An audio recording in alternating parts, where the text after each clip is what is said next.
talk about vision statements, mission statements, brand pillars, and how all those offer direction and the way you should structure your message and the type of content you create.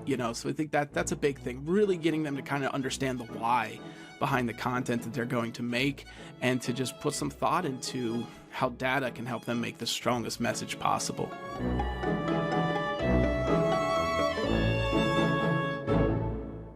Hey, welcome to the Higher Ed Storytelling University podcast here on the B Podcast Network. This is a podcast dedicated to helping higher ed marketers tell better stories, create better content, and enroll more students. My name is John Azzoni. I'm the founder at Unveiled, and we're a video production company working specifically with college marketing teams on automating their student success stories through a subscription approach. And you can learn more at unveiled.tv. That's UNVEILD. And if you want to chat directly with me, you can find me on LinkedIn or email me at john@unveiled.tv. That's JOHN. My guest today is Bill Zimmerman. Bill is a lecturer at Penn State University's Donald P. Bellisario College of Communications. He teaches digital PR, social media strategies, and PR media and methods courses. And we've never had a lecturer on this podcast, and we haven't had much of a PR influence either. So I thought Bill would be a great voice for all that stuff. And so in this episode, we talk about a variety of topics, including social media strategy, testing your messaging before launching your campaign, how Penn State manages the crossover between PR, marketing, and communications, and a bunch more stuff. So here is my conversation with Bill Zimmerman. Bill, thanks for being here. Yeah, thanks, John. Excited to talk. So tell us a little bit about who you are and what you do. Yeah, I teach I was just promoted recently, so I'm excited to say my new title. I'm an assistant teaching professor in the Donald P. Bellisario College of Communications at Penn State. I teach in the ad PR department, and I'm on the public relations side. So tell us a little bit about the landscape at Penn State. What's going on there? The ad PR is the biggest major in our college. It's very popular at the moment. We also have a minor called Digital Media Trends and Analytics that's very popular. I'm excited to be in a department that I feel is very focused on practical application of what the students are learning. The faculty make a lot of efforts to stay tapped into what's happening in industry. That includes connecting regularly with alumni to kind of see what they're dealing with, to bring them in as guest speakers. The college maintains an advisory board of professionals who the faculty are regularly able to connect with. So I would say, from a communication standpoint, Penn State is doing a lot to make sure that we are delivering up-to-date, current best practices for the students. And there's a lot of opportunities for them to immediately apply some of the things they learn, whether that's through organizations like the Public Relations Student Society of America. I oversee the social media team on a group called Com Agency, which is a student-run creative agency our college created several years ago. And we now have like 50-plus students doing video production work, photography, live streaming, social media, and graphic design, getting paid to do real work for clients on campus. And then we also have, production facilities for broadcast journalism students to produce regular, news programs. So there's just a lot of exciting things happening at the college that are giving students the chance to leave with current best practices, connections to people in the industry, and lots of stuff to show off in their portfolio. So where are you guys getting? So you said that they're working with real clients? Yeah, most of them are on campus. So we've worked with research centers. We've worked for different student affairs units. We've worked with different academic colleges. Right now we're working with an anthropology museum on campus. We've worked with our all sports museum. So we've done a pretty good job of making lots of different connections with campus clients who just need a little extra help in their communications. These may be units that don't have a dedicated communications professional, or they have somebody who's tasked with doing a lot of different things, from blogging to managing social media to doing media relations, and they often really welcome the chance to have some additional assistance in a particular area. Yeah, I find that there's a lot of those. There's a lot of, in my world, in the video world, I talk to internal video teams, and they're like the one guy being pulled in a million different directions, and it's hard to do everything. I like that notion of just like letting them work on actual real projects. That's that's like so much more beneficial. I think that in conjunction with, what they learn in the classroom, it's so helpful to get them to like I feel like you just learn by failing and trying again and learning what you did wrong and stuff like that. So that's awesome. Yeah, for sure. Every client's a little different. Some are better at communicating their ideas to the students than others. Some are difficult to connect with. Some the students may feel give them contradictory directions on what to do. So they're learning a lot about the client agency dynamic as well. So that's really major. And something else I really like about it is, we've been able to give chances to international students and maybe students who couldn't afford to go do an unpaid internship in the city during the summer. And now, thanks to Com Agency, they have a chance to not only, they don't have to leave Penn State to get these opportunities, but they're also getting paid to build their portfolio. So I'm excited that it's created more opportunities for students to have, concrete work experience to show off. Yeah, that's awesome. So I always feel like everybody has a soapbox kind of that they stand on within their field of expertise. What's like the main message that you try to drill into your students about effective PR and effective communications? I would say one of the really big things is strategy, is the planning involved in this, and then also the experimentation, the measurement side of things. And in PR, we use RPI is the acronym that I use in my classes: research, planning, implementation, and evaluation. And that's been the main 4-step PR process that is promoted by the Public Relations Society of America, which is like one of the biggest professional organizations for PR.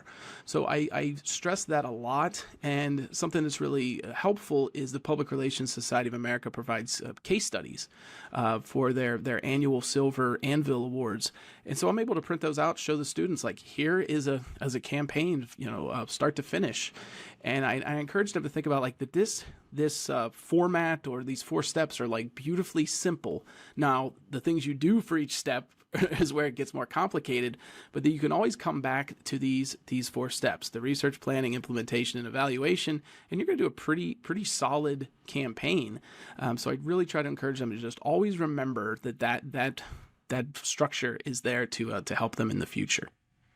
So tell me about some of these case studies. Like, is there one or two that's noteworthy? Yeah, well, I would say one we find one that hits very close to home. Penn State's Office of Strategic Communications, where I used to work before I started teaching full time. I wasn't there during this campaign, but during the pandemic, Penn State launched a university-wide campaign called Mask Up or Pack Up that was later recognized by the Public Relations Society of America with a Silver Anvil Award. So I was able to show them an award-winning, industry-recognized case study right from their campus. And it's really solid because that campaign was really strong on the research side. They did a lot of surveys in advance to see it was surveys of students before the fall semester where we were going to come back under social distancing and masking up in class, and they were basically taking the temperature of how willing students were to wear masks and to keep their distance from each other. And some of what they found was pretty discouraging. But by the end of this campaign, they were able to see those numbers improve drastically when, a semester or two later, they asked, questions about compliance with these sorts of things. Something else I really like about this case study is they tested various messages then with the students after they got this initial information. They used focus groups to basically determine the best approach. And they were seeing, would students, what would have the best impact? Would it be something that's a little... that's focused on the disincentive, for this, that you could be sent home if you have multiple violations of the practices that we are encouraging to keep students safe. And so Mask Up or Pack Up was one, and then there was also messaging that was focused on community. Penn State, we have "We Are" is our big chant that has been in existence for decades. So we use that to kind of appeal that, like, hey, at Penn State, you are part of something bigger, and embrace that sense of community and do the right thing to keep everyone safe. And they found enough to support both of those messages, but Mask Up or Pack Up won out. So this campaign started with very solid data to support that they to help them understand the challenge that they faced, and they had data to support the right message. And then they did various things, both digitally and in print, even using digital signage that you would typically see in a construction zone was on some of the main streets and along campus, encouraging people to mask up or pack up. And those numbers later on showed just a drastic improvement as far as people's students' receptiveness to wearing a mask and socially distancing from their classmates. So that's a case study I really like to show off. And a lot of the students, well, some of them have graduated, but the majority of my students in the past few semesters lived through that campaign. They remember being on campus during the pandemic. They remember seeing those materials, and they may have had their very strong opinions about that campaign and the university's tactics. But I really like giving them the chance to see a really excellent campaign unfold. Yeah, with testing the messaging, I worked on a pro-vaccine campaign here in Michigan during the height of the pandemic, and seeing behind the scenes, we worked with a PR agency in Lansing called Martin Waymire, and they had a research firm that came in and tested some different messages. And for me, it was like a great learning experience, because like I would have thought that this sort of hard-hitting, like, come on, get vaccinated, like that kind of message would do it, but that was actually like the least popular message. Like, people didn't like to be told what to do, so it was more like the sort of positive kind of, I forget what the winning approach was, but it was more like feel good kind of let's all do this kind of thing. So yeah, super important to test messaging, because you can head off in the wrong direction, and that's very expensive. Yeah, in the university, they had enough support for that more communal message, and use that as kind of like a secondary tagline, which I thought was very clever. And yeah, and the reason I like something like this for the students is I think you could maybe assume that it's only one creative genius on the team who says mask up or pack up, that's it, and everybody's like, cool, I like that, and they go around the table and like it, yeah, thumbs up. And I think it's kind of it's illuminating for the students to realize that lots of ideas are being floated around by those creative folks, but it would be a little careless to just go full bore, full speed ahead with that message without testing how people respond to it. Sure. Absolutely. So when it comes to higher education institutions having a online presence with social media, like, tell me about like how important is that to have a strong, positive online presence? What strategies can institutions employ to kind of manage their reputation, that kind of thing?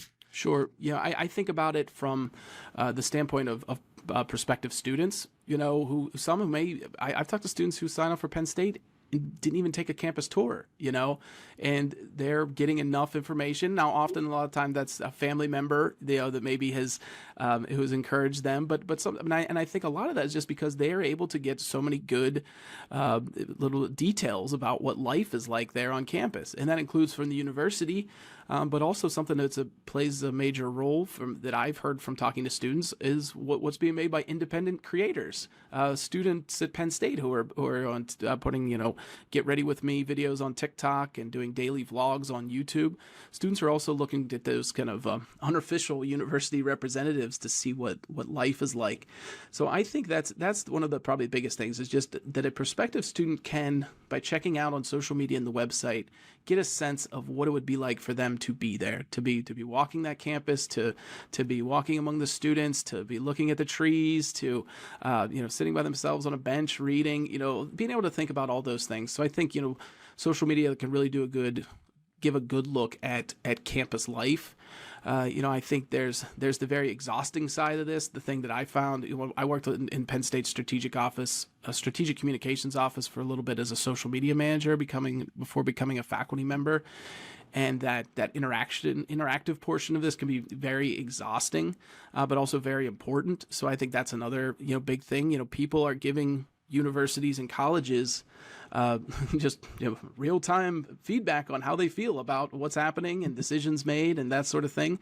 And not saying that always means that the university needs to change course, but you need social media people there on both sides of the coin, making really cool content, and then also just in the trenches, responding to questions and comments and criticism. And I think those, it's what you talked about there, the reputational management part of this. So yeah, all that super important. It makes having that digital presence critical. Yeah, tell me like the connection for people listening that might not understand the connection between thinking about at a higher institution, the connection between PR, communications, and marketing. How would those functions work together? Yeah, at Penn State, we had the larger Office of Strategic Communications, which housed the PR team, public information, advertising, and marketing. And only in recent years have they pulled all those people into the actually same physical location on campus.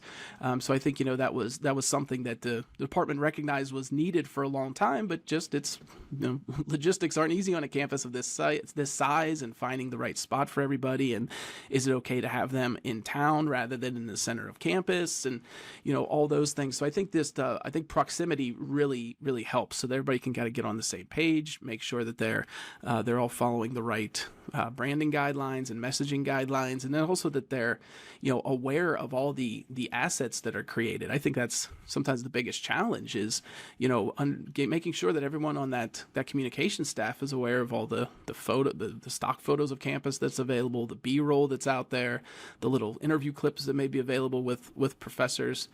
I think that a unit that understands all that's out there can be really responsive and make content really quickly when they know what's all available for them. Yeah, it's so hard. As you grow like an asset library like that, somehow keeping it not only organized but accessible to everyone that needs to access it, and then with people creating more like ground level like iPhone stuff, that there might be so much good stuff sitting on 30 people's phones, that just never makes it into the general pool. Yeah, what an undertaking, huh? And even once you upload things, making sure that it has the proper tags and everything to make sure that it's easily discoverable. For when I was working in that unit for a long time, Flickr was one of the best things we could do. Is just kind of having all of our still images, available for us to use in the future, and other communications staff to access, and for media to access. So that was, it's always a challenge, and only going to get more challenging, huh? Yeah. Well, hopefully just the AI robots will solve everything. Yeah. Quick break here to tell you about how you can scale up your student and alumni success stories without taking on a bunch of extra work to manage with our video storytelling subscriptions. Look, making even one video, it takes a lot of legwork, lots of steps to go through, hire a video vendor, herd all the cats, do all the scheduling, and then you get one video out of that. But what if you could get a whole year's worth of storytelling content that you can use to highlight your various programs, and all you had to do was find the stories and hand them off? Well, you can hand them off to us, Unveiled. Our aim is to take the friction out of telling great stories. So whether you're a big school like Penn State, or a smaller liberal arts college, you can tell really compelling stories all year round and fill your content calendar with video content. We get this done for you anywhere in the US. We're going to batch shoot a year's worth of content, and then every month drip out to you one new student or alumni story along with a whole package of additional video content. So you're going to get the full-length story, which is usually 2 to 3 minutes. You'll get a 30-second cut down, a 15-second cut down of that story to use in various ways, and then 8 topical videos to help you promote other things like scholarships, career development, internships, all that stuff.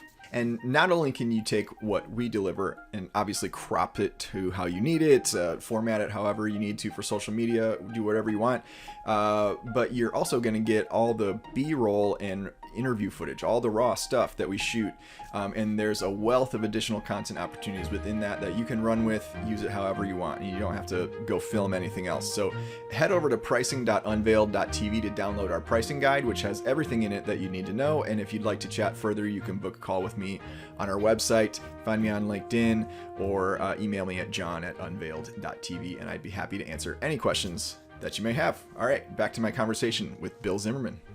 Cool. So so you're a professor in your classrooms. How do you help students? How do you talk about navigating the balance between promoting an organization's achievements and balancing that with the negative publicity that you have to deal with in PR?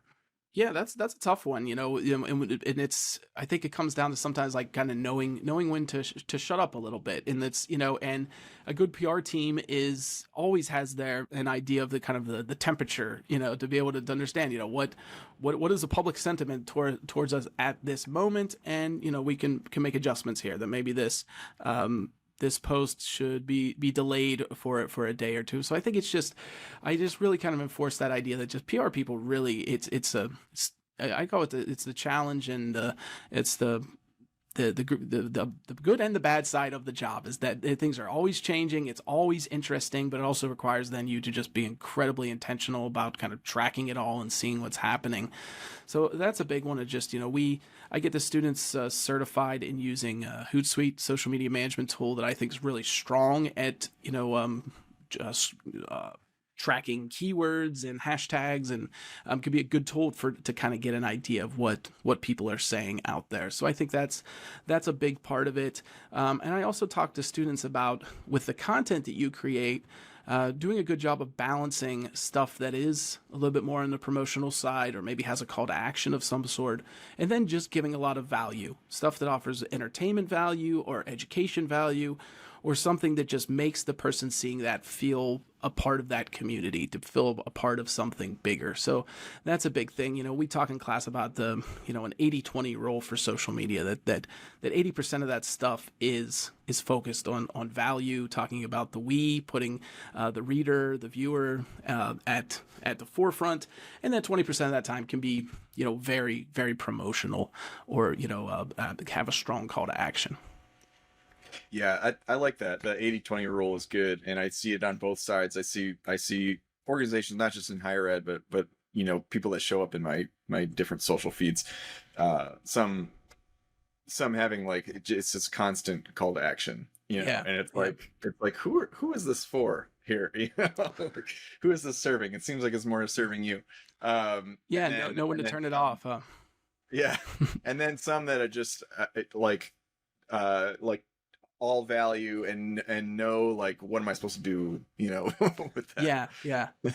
And I like to also talk about, the best I can do at kind of explaining the differences between PR and marketing and advertising sometimes, which isn't easy, and the lines are blurring, but I keep continuously trying to tell the students about, that the PR is really about trying to sell an idea or a way of thinking instead of a product. So I do, even though this is I teach a 300 level PR course, I do try to talk a lot about what PR is specifically, and talk about, trying to reach the right people with the right message at the right time, and those sorts of elements.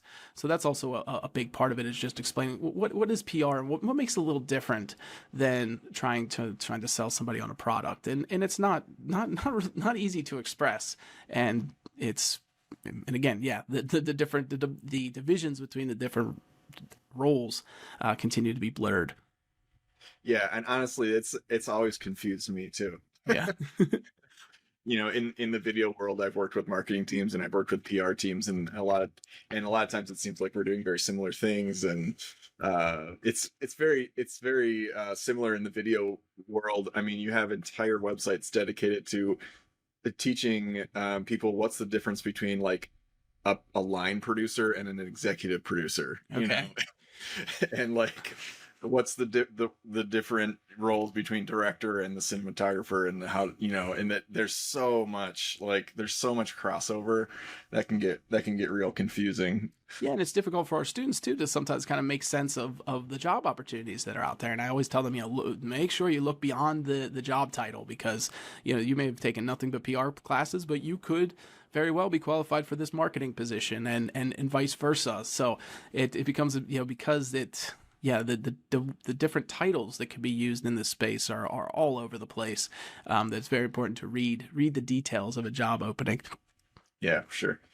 Cool. So how can higher education marketers effectively collaborate with PR professionals to align marketing and PR strategies achieve common goals, things like that? Yeah, I think it goes back to really recognizing what PR is about, and that's building relationships and trying to create mutually beneficial relationships between the organization and its publics. And I think that's where, the PR and marketing, folks, as they get together, need to recognize that that's where PR people can kind of be the biggest help. Where to help the marketers in explaining to the publics what the benefit is of these products, and then making sure that the people who already purchased these products are engaged with digitally in ways that are hopefully leading to them being ambassadors. I like to introduce the students, even though they're PR students. I introduce them to a sales funnel of seeing how awareness and engagement and conversion and advocacy, and getting them to think about how PR people can assist at each level. So I think that's really, just both sides kind of recognizing the strengths of the other, and then making like a concerted effort about how they could work on those levels of the funnel. Yeah, the sales funnel is so good to know, like so foundational. And I feel like it really defines almost every piece of communication that you put out there, when you have to think like, where is this person in the funnel, and what do they need to hear at this time? And it can be confusing when you have one message, but probably to different people in different parts of the funnel and and stuff like that. Tell me more about just like how you advise your students around like creating content or creating communications for the right people in the spots in the funnel. Yeah, I will talk a lot about the importance of data and how there's just so much out there available and I try to get them acclimated to where to look for this sort of stuff. Look for Pew Research Center, look for what a lot of the tech tools themselves are reporting on how content performs on Hootsuite or Buffer or Sprout Social. So I try to really get the students to appreciate that there's really no excuse to not consider some audience insights before you create that content, before you shape that message. So I think that's the big one, really emphasizing the importance of strategy. I talk about vision statements, mission statements, brand pillars, and how all those offer direction and the way you should structure your message and the type of content you create. I talk about that a lot as well. If you're creating something that's runs counter or doesn't do anything to promote that vision of the larger organization, maybe not bother with it. So I think that's a big thing. Really getting them to kind of understand the why behind the content that they're going to make, and to just put some thought into how data can help them make the strongest message possible. And then we talk a lot too about writing and being conversational and sounding human in your writing. I'm always pulling examples that I see out there that I just really like. Just recently, I got my update on the Amazon Echo, and it was about to track track your most recent order, and the prompt was just to ask, "Where's my stuff?" All right. And I just thought that's great that they, so I just made a note of that to bring it into my class, that that is so much more conversational and like people actually talk. And there's a very savvy move on Amazon's part to make that, the prompt. So I try to introduce a lot of wording that makes that messaging better, makes those calls to action more effective because they don't sound robotic. Yeah. And I imagine for higher ed marketers, like most of our listeners, that their institutions might struggle with that, because this is academia, and we don't say where's my stuff, or some form of that. But some of the people who impress me most at a university in communications are research writers who can take something really complex and are tasked with writing about that in a way that's accessible to a general audience. I think that's a real skill and art right there to be able to do that. Awesome. So are there any what's coming in your opinion in the PR field in terms of new trends, technologies that are going to impact the field? Yeah, I mean, I'll give the very lame obvious answer of AI. playing a role. I think there's already been interesting ways that like machine learning has helped with PR. I think from a social media standpoint, where almost every social media management tool now can offer you insights on the best time to make a post. It's actively tracking that data of how your posts performed in the past, and it can tell you this is the best day, this is the best time. So I think stuff like that's exciting. The chance to use AI to maybe make a first draft of a media pitch or a news release. I don't I think it would be dangerous to make that the end all be all, but it can certainly be a good start, and then you can start to really hone that message. The social media management tool we use for the comm agency team is called Plannable. Just launched an AI feature on there as well, with just a click of a button. There you can activate a prompt like make this more conversational or shorten this or something like that. So I think I'm excited that can help the students on my team kind of understand how to make this work for them, and then probably along the way they're starting to learn better practices that maybe they don't have to ask the AI tool again, and they just know how to shorten something and make it more conversational.